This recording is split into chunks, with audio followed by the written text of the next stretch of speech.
So with the 2024 NFL Draft coming up on Thursday night, coming up on today's Philadelphia Eagles. Now, going to take a gander at ESPN's new 7-round mock draft from their ESPN NFL draft analyst, Jordan Reid. A lot of intriguing picks to Philadelphia. We'll see what comes to fruition coming up on Thursday night and Friday and Saturday. And we're going to be live for it all right here on Eagles Now. Every single round, every single selection, right here on the channel. So make sure you subscribe, lock us in, and I can't wait for it. NFL draft time, one of my favorite times of the year. We spend so much time putting together all of this research, me doing all these scouting profiles on these prospects, trying to read the tea leaves, doing all of these mock drafts. It finally comes to an end because we see which players specifically can be impact players for the Birds here. Can't wait to see you starting on Thursday night. NFL draft coverage right here on Philadelphia Eagles Now.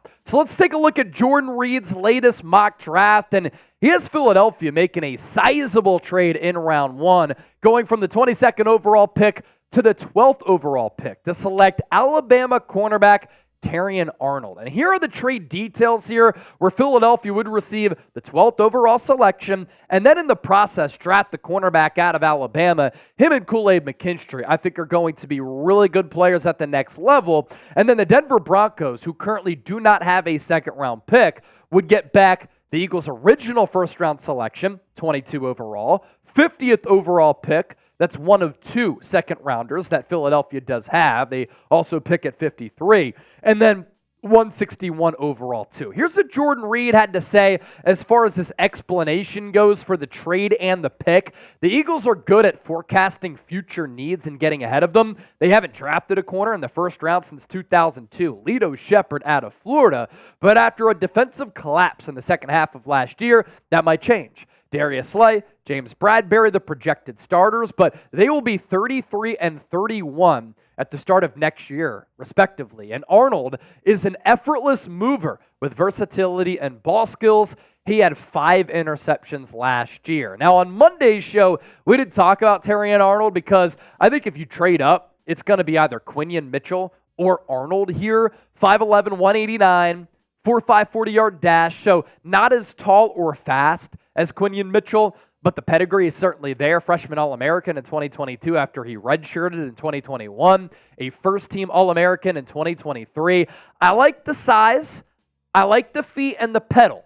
Sometimes the good feet, being able to backpedal, accelerate, decelerate, that's more important, and that short area quickness more important than a 40-yard dash and that long speed. That's great route recognition and anticipation, good vertical speed, and that deceleration allowing him to stick with wide receivers on some of those double moves and then recover if he does get beat. 301 special team snaps in 2022 and in 2023. So from the jump, he can contribute defensively, but also in the third phase of the game.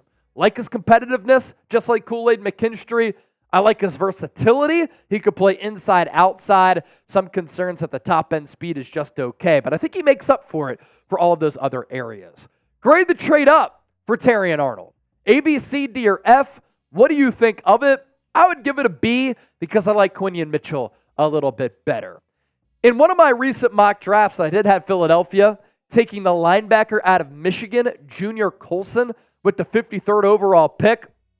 Jordan Reid and myself seeing eye to eye here. And here's what he had to say about Colson. Linebacker, weak spot on the Eagles defense last year, but Colson would help set the tone for the position group and the defense as a whole. An instinctive and urgent second-level playmaker. He closes up rushing lanes in a flash. He had 101 tackles last year. Think about that sample size there of 101 tackles at the college level. They ain't playing 17-game regular seasons. Like the size at 6'2", 238, he is only 21 years old. So you are getting a young player who's also very experienced. 43 games and 36 starts with the Wolverines under Jim Harbaugh.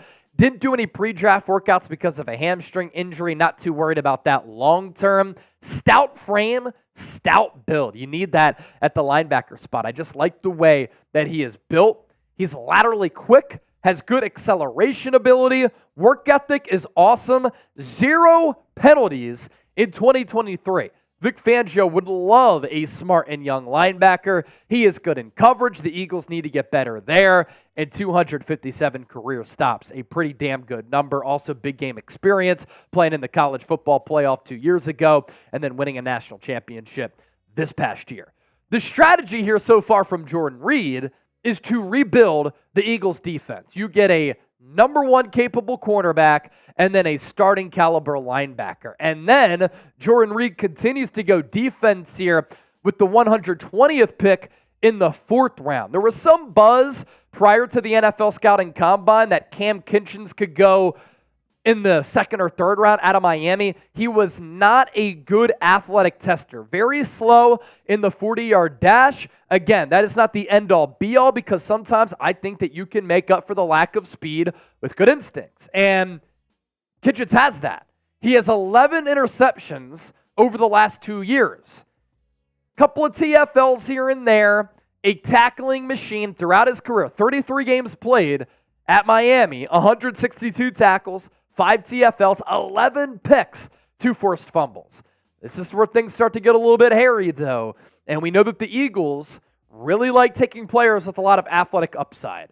His relative athletic score on a scale of 0 to 10 was a 2.36. Ladies and gentlemen, that is not good. A lot of red here. It makes your eyes hurt. 5'11", 203, 13 reps on the bench press. He ran a 4.65 40-yard dash. So I think that 120 overall is a little bit too early. It's unfortunate because I was rooting for the player. When he ran that slow and he tested this poorly, I'm sure that he was very disappointed in himself. Let's go developmental offensive tackle from Jordan Reid, 171 overall, and it's Julian Pearl out of Illinois. When you look at him, when you watch him, you certainly see the ability jumping off the screen.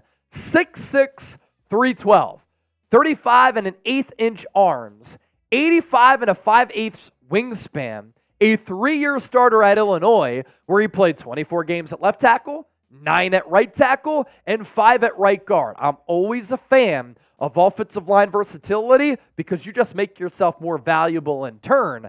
Does have a lunging tendency, so sometimes he could get pushed over a little bit easy, but you have Jeff Stoutland. And can Jeff Stoutland maximize offensive linemen?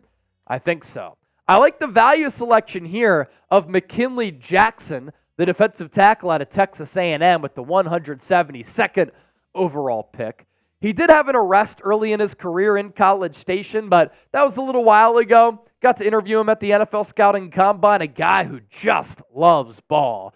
And a guy who's going to bring a lot of meat to this Eagles team. Paul, 6'1", 326, a 5.26 40-yard dash, just an upper body that is massive, allowing him to create some separation against some offensive linemen and create that leverage with this lower half. He has a fast first step, but his second and third steps are a little bit slow, and sometimes his instincts are a little bit iffy. And then with Reid's final pick to Philadelphia, he's going tight end, which I think is a sneaky need for Philadelphia. A.J. Barner, the tight end of Michigan, He was an Indiana transfer, went to Michigan for his final year. The size is tremendous. He's standing 6'6". He weighs 251 pounds. A 4.84 40-yard dash at 251, that's pretty good. I mean, that's a load to bring down in the seam. Really athletic frame, a very intense competitor, and Nick Sirianni would certainly like that. 555 career special team snaps, so he can give you special teams value as a late-round selection. You always look for that from some of these late-round draftees. The issue, kind of struggles to block. You lost Jack Stoll, a good blocker, and it's not like Albert Okwuegbunam, Grant Calcaterra are terrific blockers either. I think that's why the Eagles brought in C.J. Uzomah. Grade the ESPN 7-round mock draft. My final mock draft probably coming on Wednesday here. A, B, C, D, or F, let me know. And as always, thanks for supporting us here on Eagles Now.